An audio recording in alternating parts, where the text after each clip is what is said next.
Today, we're gonna go behind the scenes of our Soundstripe live series and show you what it takes to make a live music video.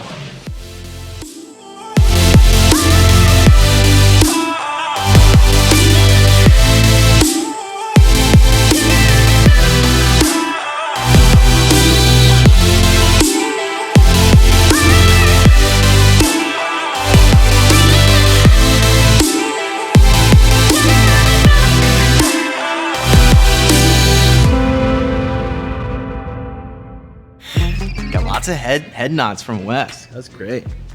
Today we're filming another edition of Soundstripe Live here in the Backlot Studios, and that requires not only capturing pretty visuals, but recording live audio too. We want to talk about how we capture quality audio and also get the visual we want that represents the song well. So we're going to talk through that today. Right, we've done now a handful of these things, and I think where we were when we started these and where we are now, we've grown quite a bit. So I think we have some good tips we can give. Hopefully. Hey friends, just a quick reminder. Like this video, subscribe to our channel, and turn on those notifications.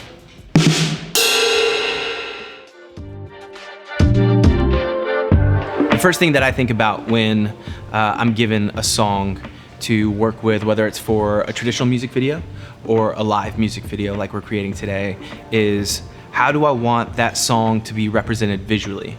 And I want to work on that with the artist as well to make sure I'm capturing the heart behind the song, also the way in which they want to be captured and showcased. And so once you get on set, it's not only about the way that it's going to look, but there's also the tone and the mood that's carried out amongst the crew, right? And in camera movement, the way that we go through the day and the way that we actually shoot it out. We're doing 5 different songs with the same singer. So we had to be really intentional about what songs are we starting with, because if she's doing a really loud, full of energy song first, it's gonna wear her out when she has to be really more softer and more melodic and stuff like that with her vocals. So we have to be really intentional, have those conversations with the artist. Absolutely. And if you can work through all that, then you're setting yourself up to create a space and an experience on set to capture what it is you set out to capture. Right, absolutely.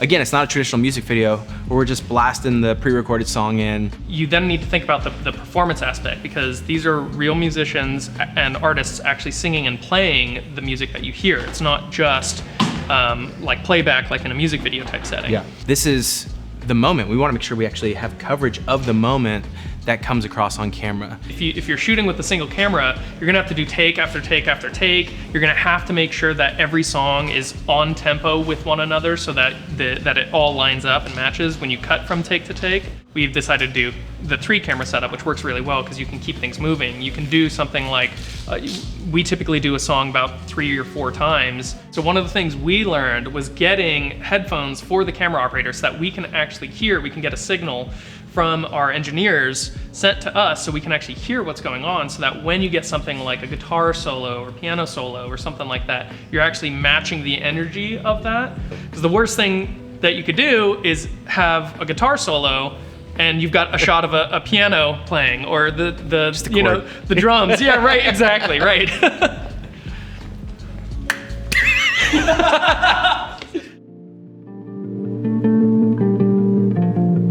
Hey, I'm Ken. I'm a mix engineer at Soundstripe, and I'm the sound engineer for the Soundstripe live videos.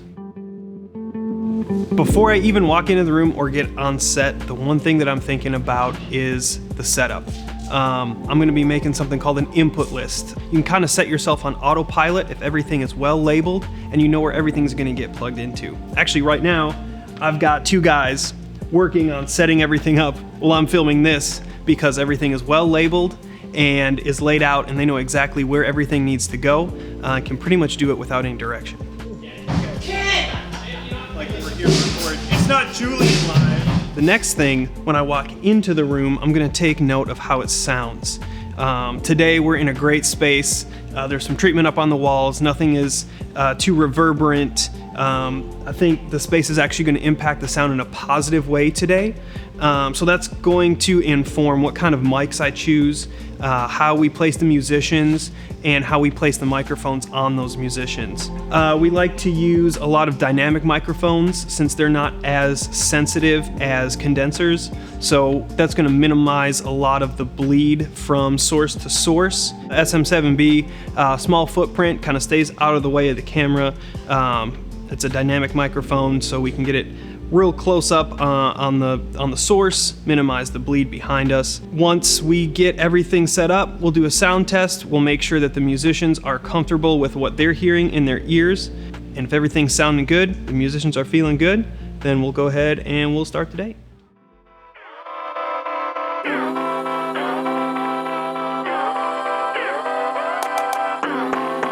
So there you go, a behind the scenes look of how we make our Soundstripe live series. Let us know in the comments what you took away, and we're gonna pick one person to win a free year of Soundstripe. See you next time.